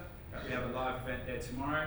We're working with a startup support organisation, The Landing, which has 70 UK-based startups inside The Landing in Media City. We've opened a 5G innovation development centre there. We have application developers, infrastructure engineers, 5G network infrastructure and test capabilities that allow those startups to do real-world development and testing on 5G capabilities for their applications. We have 3 fantastic augmented reality, virtual reality applications that we'll announce tomorrow. We have 3 in health startups, people building on the capability of connecting health devices over 5G, and a whole range of AI capabilities integrated into 5G networks. Couple that with the work that DCMS has been supporting in the Midlands, plus the innovation centres that the other MNOs are building across the UK, I'm really bullish about the opportunity for UK technology companies to leverage 5G well ahead of our European friends while they wait for their 5G networks to be deployed, and become early innovators in the deployment of 5G services if we take those opportunities that sit in front of us.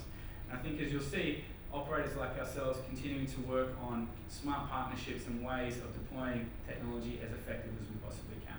So I think the opportunity for us really is exciting. I think the UK can lead in 5G.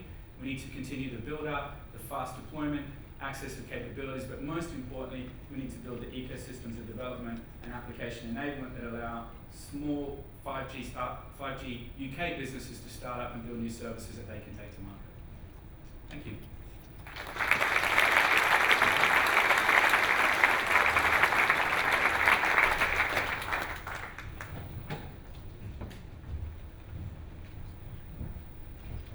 Morning, everyone. Morning, Derek. I won't do that happy camper thing and say it again. Thank you for the invite to speak to you here today. My name is Derek McManus. I'm the COO of Telefonica UK. We pride ourselves in being truly customer-centric. Our customers are at the heart of how we design, build and run our network. Insight drives every decision that we make. And while we continue to focus on our network capability, we're also looking ahead. Mobile is and will continue to be one of the UK's and Europe's most powerful opportunities to strengthen economies and improve the lives of customers. 5G is the next stepping stone in that journey. You've already heard the other operators talking about launching 5G, and likewise we will do the same this year in the 4 key cities, and then continue to roll the network out alongside a wider availability of handsets. We recently announced a partnership with Vodafone to extend our existing sharing agreement to include 5G. This will enable us both to deploy 5G faster, to offer 5G services to more customers over a wider geographic area, and to do so at lower cost. But it's important not to roll out technology just for technology's sake. Consumers and businesses just don't buy base stations. They're interested in experiences and solutions enabled by technology. We consider 5G to be more than pure connectivity. It has potential to transform every sector it touches. Transport and energy grids, manufacturing, social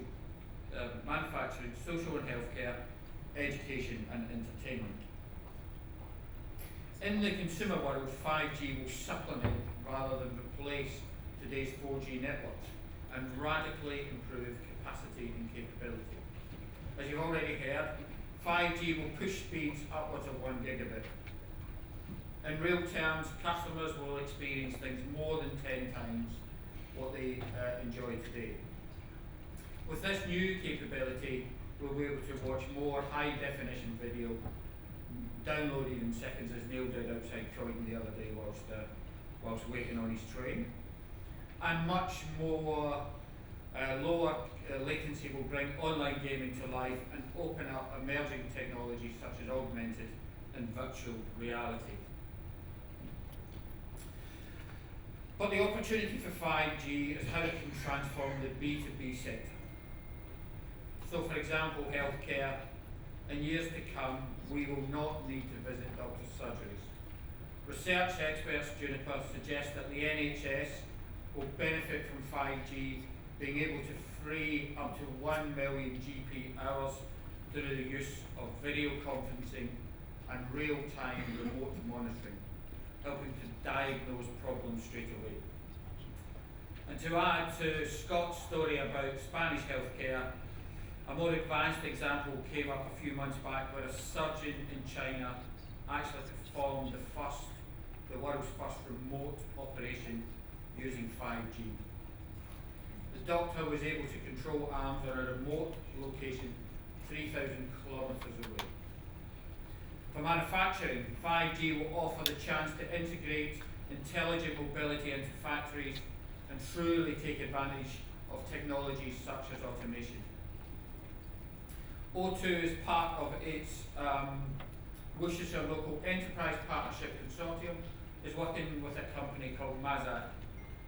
This is a company that specialises in advanced machine tooling, where tests have been conducted using mixed and augmented reality headsets to improve the efficiency of the front field workers and maintenance staff. Thanks to 5G, field workers will now be able to share live HD video with a specialist in another location and receive instructions via augmented reality in real time, which has significantly reduced repair time.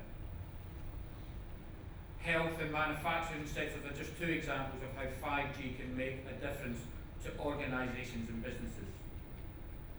Cities and households will also benefit.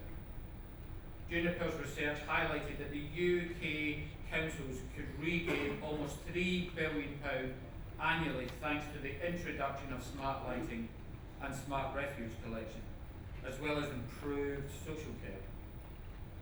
Meanwhile, from a transport perspective, cities will increase their livability through reductions in road congestion and rail delays. Transport is a key sector that could benefit massively from 5G capabilities of enhanced mobile broadband, ultra-low latency, and ability to connect to a massive IoT. One example was Millbrook, a 5G proving ground that facilitates test and validation of services to customers in the automotive, transport, petrochemical, defence and security industries. O2's 5G network will be powering the connected and autonomous vehicles testing at Millbrook. As part of the agreement with AutoWare Consortium, the testbed has two main aims: provide developers with connected and autonomous vehicles access to 5G testing capabilities in advance of network rollout, stimulate the effects of high-speed mobility on transport, such as car and trains, to access 5G at handover capacity and download capabilities up to 1 gig for consumer applications.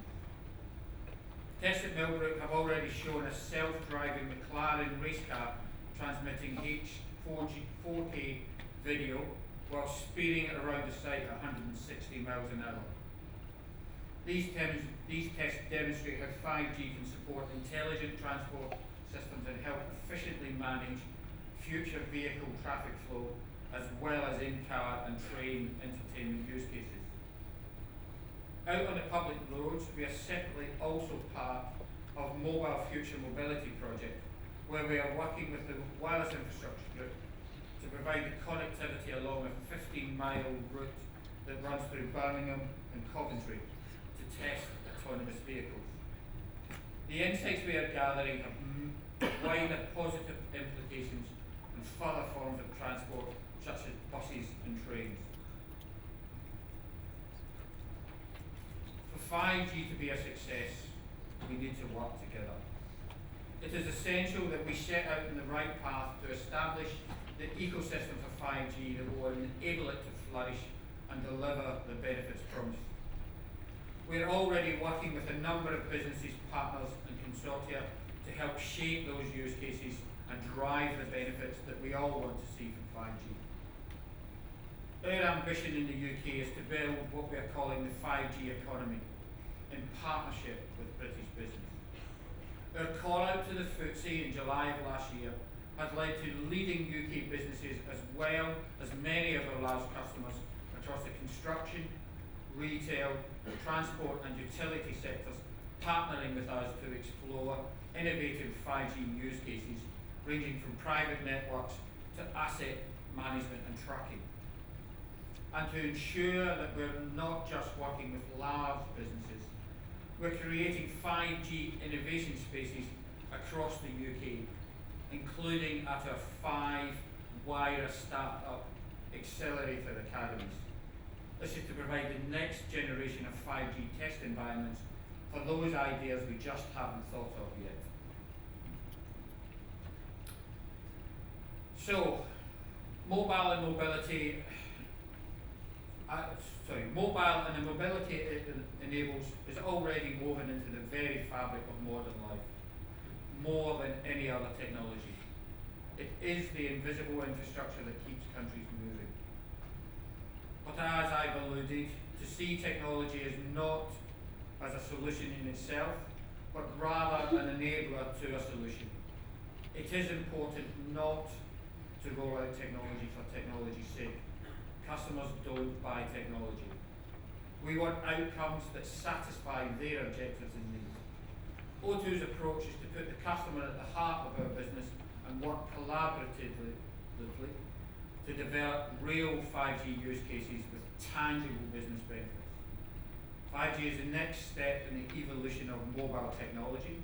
It represents an enormous opportunity to create a very clear difference to the way our vital transport, energy, healthcare and retail sectors will operate. If implemented properly, 5G will play a key role in how countries will develop over the next few decades. But it is only by collaborating with our partners, government, stakeholders and customers that that 5G vision will become a reality. Thank you.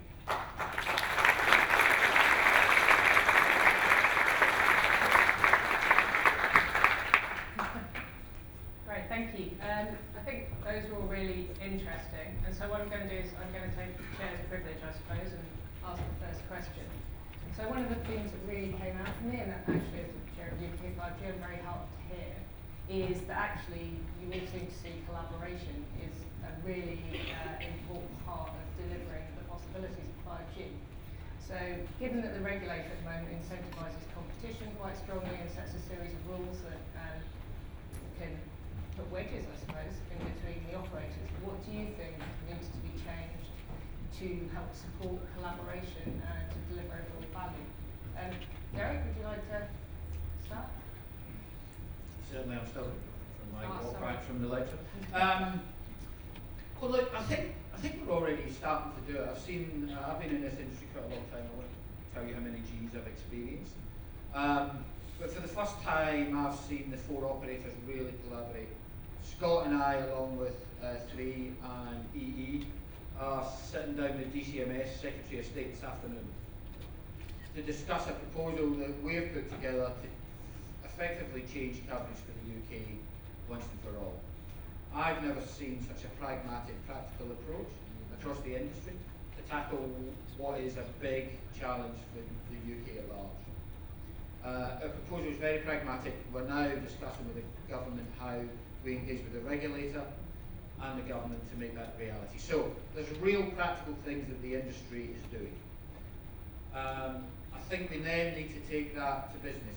So you've heard examples from all 4 of us that we see the opportunity of 5G beyond just another layer of faster connectivity. The work that's going on with government, and I know you're involved with Roz in some of the test beds, are great examples. We're really excited. We're engaged in some. We want to be engaged in more, because I think if you hear from the platform, we all see the same opportunity, and we all believe that collaboration is the way to make that benefit the UK. Scott? I agree with everything Derek said. I think the imperative is for us as an industry to work together to share infrastructure where we can to drive efficiency and drive coverage. Encouraging the ecosystem of developers is, I think, an area that the government can very much help on and continue to support and invest, not just in placing or creating environments for them, but using government scale to adopt some of those applications and early trials of new technologies, etc. If you look at some of the markets we operate in, I think Milan took a much broader cross-industry approach in bringing the entire ecosystem together, including government departments, government services, and making them early adopters of those new technologies. And we've seen a faster uptake of some of those early ideas than we're potentially seeing in the UK, where we're doing trials and we're really starting to validate that these technologies work, but we don't have the end customer necessarily ready to buy. And if you're a commercial enterprise, you want to understand who else has done that, what's the scale, is it ready? I think government has a fantastic opportunity to be an early adopter in some of these technologies and create scale within the UK industry that allows those small developers to become very large developers. Yeah, I mean, I echo what was said, but I think it's probably more about us and our customers and how we work with them. I think government absolutely needs to do more. So Derek talked about smart refuge collection. We had that running kind of in Milton Keynes almost 6 years ago, but they didn't take the trial forward despite the benefits being pretty substantial. So I think there's almost like a reluctance to commit to moving to that, a fear of failure. I don't know what it is, but that goes back to how I think we all need to kind of collaborate together. You know, traditionally business has gone, bigger business has gone down the procurement route. It's all about kind of trying to extract value rather than maximize value. And for customers that we work really closely together, I'll use one example where we're a leader in the finance and banking. We're starting to do a whole lot of use cases there with 5G. We can really expand how banks operate and how they work with their customers and how securing it even more with quantum key distribution, and really putting in a secure layer and a privacy layer that that only 5G and that type of technology can deploy. But if you start with we're going to chop 50% off of it, you're my procurement person, we'll just never get into that mode of collaborating and thinking differently. And I think if we don't do that, 5G will just be about speed, and probably the gamers will be happy, but we'll have missed a huge opportunity. And I think that our mindset just has to be different. Alan, obviously you sit in a slightly different position. I mean, I think Derek and Scott said the same thing. I think the government has a big role in the early adoption of the technology. I think if you look at other examples in Japan, where the government takes the initiative, and I think Milan example is a great thing where tourism authority has taken a lead to take technology as an enabler to increase, I think, so that can do. And my second favorite thing is regulator to make it easy for operators to deploy 5G in a faster and more cost efficient way. Great, thank you. So opening up to questions from the floor. I can see you easiest, so go for it. If you say who you are first, and then do we have a mic? Somewhere? I can come and give you. Yeah. The question is for them. Angel Navajev, Whitebridge Insight. Just an observation and a question. None of you mentioned network slicing, which besides the speed and latency benefits is one of the key features of 5G. So the question to you is, and obviously it's not an easy thing to provide, as I know the challenge is right now in terms of rollout, but the question is, what are you doing to prepare and launch network slicing? Obviously it's coming with release 16. And both at the back end and the front end, obviously selling this and positioning to customers is a whole new experience to the sales and marketing forces. So what are you doing, and when is it going to be available within your networks? Sure, so you're right, network slicing is one of the key, I'd say, medium-term opportunities with 5G. It's not a short-term opportunity. There's a lot of heavy lifting to do in the network to be ready for network slicing, virtualization, deployment, NFV, SDN broadly across your network infrastructure, and I think I can talk for us, but I know everyone's doing the same things, talking to the vendors to get ready for that. There are some capabilities in Release 16 that I think make it more important or more scalable, particularly from a security point of view. The private LTE trials that I talked about earlier are all relying on network slicing as early capabilities, but I think it's a couple of years away for broad availability and broad usage in the market, and there's a lot of maturity to go in terms of the technology and the vendor products that we're using to support that. I think in terms of getting ready for it, I think it's all around how you operate.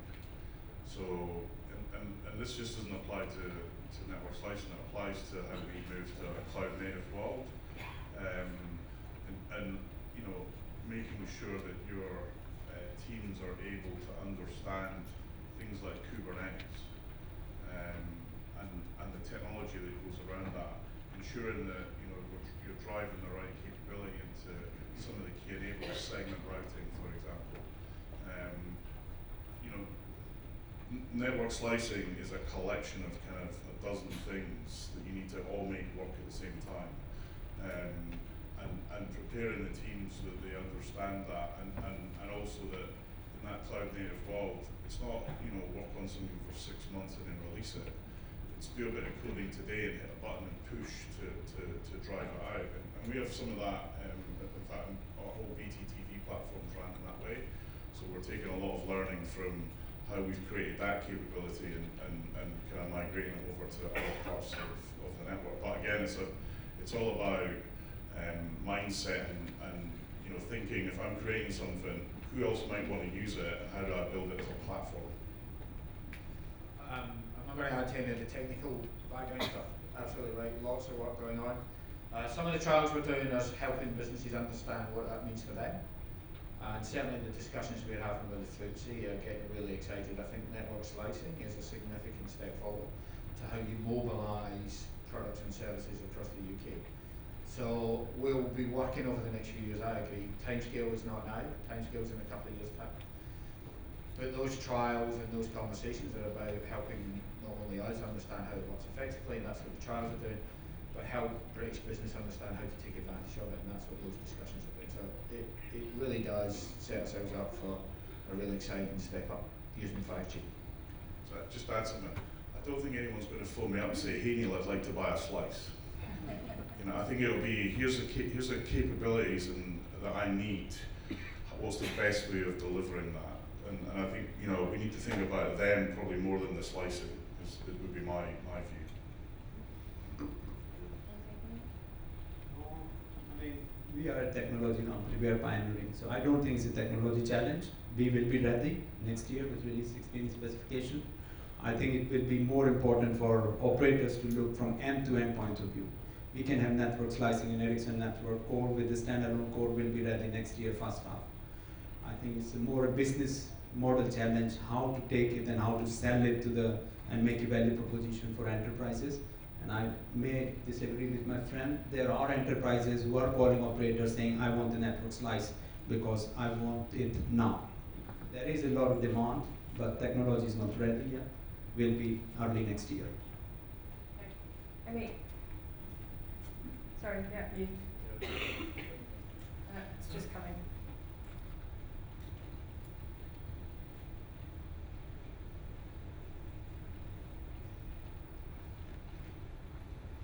Hi there, it's Gareth Hopkins from BT.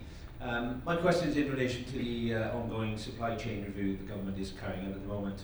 Probably for Neil and Scott, what do you think the implication on the rollout of 5G and more broadly for your organisations will be if the government mandates a ban or a restriction on the utilisation of Huawei infrastructure, and how likely do you think that is?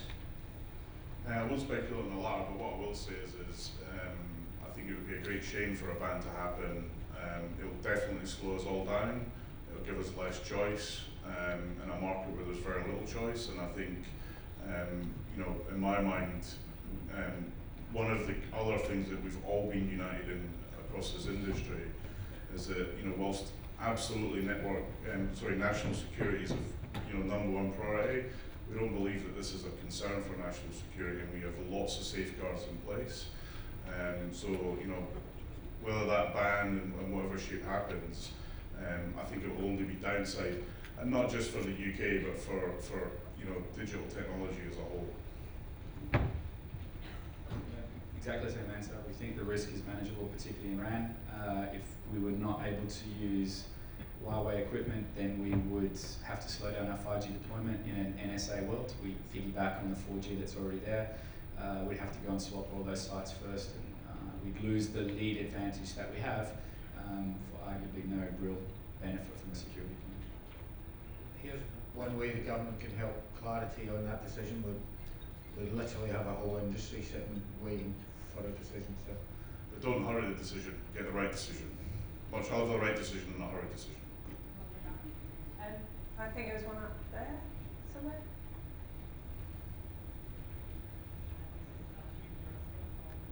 Can we switch that on? Hi, this is Rajiv Chaurasia from Tata Consultancy. My question is about network slicing. Of course, you talked about the technological challenges and also about the business model. I wanted to understand that how you're going to make sure that the network neutrality is maintained when you slice the network, and the people, those who are at the receiving end, those who are still not able to access the basic services will get the benefit out of this 5G. It's a good question. I think it's one that we're working on over the coming year. Let's be super clear. Release 15 has only just gone GA. The networks we're deploying, the software is brand new. It has some of the features that you hear people talk about in LTE, but only some of them. Many of them are coming in release 16 and some will come in release 17. We're going to spend the next year, as well as deploying release 15 at scale and learning how to run 5G networks and automate those, learning what's coming in release 16, working with our vendor partners to validate and test those, and decide how we're going to operate and run the networks that sit with that. That's one of the benefits of being a country that is going super early in this technology. We have to learn this stuff ourselves. We can't just go around the world and go, well, who else has deployed 5G? Let's learn from them. We can obviously share and we can talk to the ones that are doing it, but we have an opportunity, and that's the work that I think you'll see all of the operators do over the next 12 months. how does slicing help us? How do we offer it to our customers, and how do we operate our networks through that process as the standards are released, as they're stabilized, and the products become available for us to test. And I would just add one point. I think net neutrality was introduced from a fair play point of view, that every individual should have access to content at a fair price. The whole premise of 5G with network slice and industry connectivity will fall apart if net neutrality is applied on network slicing. Imagine some of the colleagues talked about remote surgery, and you have a best effort remote surgery. It's not going to work. Or best effort autonomous cars. So there has to be some sense in, from regulator point of view, to apply net neutrality differently from a consumer use case to an enterprise use case in network slicing. I think the market will drive this, and you know, I look at, you know, how many people watch TV over the network. I look at more and more companies using consumer broadband products for business services because they're so good. I genuinely think this is an issue to be worried about. I think there's other bigger issues out there. DNS over HTTP, for example, I think is a much bigger issue than net neutrality. Because you have the belief that you have net neutrality, yet someone else is controlling your whole experience. So I just genuinely don't think that's something to be hugely concerned about. Great. Dean, because I know you're asking to ask a question. Fair enough. I haven't got a microphone, but I'm loud. Dean Melby from Disruptive Analysis. 5G is, especially at the higher frequencies, going to have big problems with indoor coverage, probably rural, bits of metro, road and rail side. What are your views on spectrum sharing and also third-party neutral host providers in whatever spectrum it happens to be, whether that's licensed or unlicensed? Oh, by the way, the Wi-Fi in here is 2 millisecond latency, so you've got some work to do on catching that. I'm amazed you got on the Wi-Fi here. I can get on it. A couple of points to make. First of all, the UK deployments currently are using mid-band spectrum, and there'll be a low-band spectrum auction early next year. So the deficiencies of millimetre wave are not dependencies that we have. So I think you'll see good indoor coverage and good speed and capacity. Clearly, small cells and in-building coverage schemes are an important part of our deployments that we're built on. Dynamic spectrum sharing is a fantastic capability that we can leverage in 5G that enables us to manage the migration from older mobile technology, so 3G. Neil mentioned the desire to shut that down, but also the ability to use unlicensed spectrum in the deployments, particularly inside buildings, as a way to augment services and capability. Yeah, I think it's full 5G services will be across the range of spectrum. Yes, we're starting at mid-band, but as we talk about the opportunities and it builds and more spectrum is released, full 5G capability will come across a broad range of low band and mid-band, high band, unlicensed spectrum. I kind of get frustrated by this whole focus of it. It's like we don't know what we're doing. If we need coverage in a certain place, we'll build, you know, we go in there, we spend a lot of time analysing it, and we put the right thing in. You know, and we've got much better at that over time. And you know, to focus on one specific topic, I think just you're missing the point. I think you need to look at this as a whole system, and how that system interacts with each other is really going to be our big challenge, be it irrespective of the technology. Some of that system might say, actually, if we do dynamic spectrum sharing or we do neutral host, that's the best answer for that segment. But I think, you know, in my mind, you know, the 2G, 3G, even 4G cookie cutter approach is probably not the future, but I think it's still a big part of the future. Question.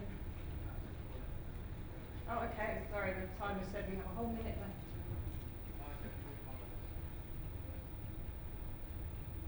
Thanks very much. It's Ian Morris from my reading. It's kind of related to that, I guess, but there's a lot of talk about densification of networks with 5G in some other markets. I think in Germany, Deutsche Telekom talking about needing a lot more cell sites to support services in the future. What are your plans on the densification side of things?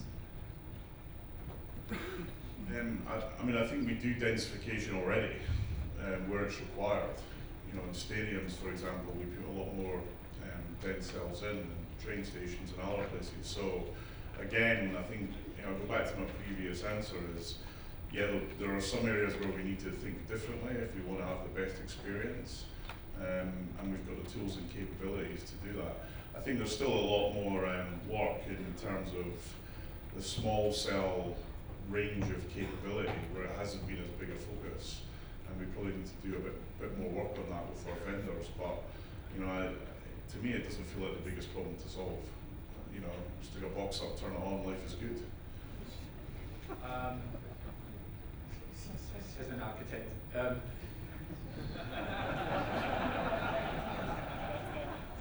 sorry, Neil. Why they pay me the big bucks? Part of the discussion we're having as an industry with DCMS and government is some of the policy changes that we think will aid. You know, the discussion with government is about how you create an environment where it's easier to invest and the right capability is put in the right place. So I know we talked about rural coverage, but we're also talking about some of the policy changes that we think are required to make densification something that can happen without unnecessary barriers put in its way. So we are aware of it, we are looking at it, we are discussing with policymakers how to put the right things in place to make it happen.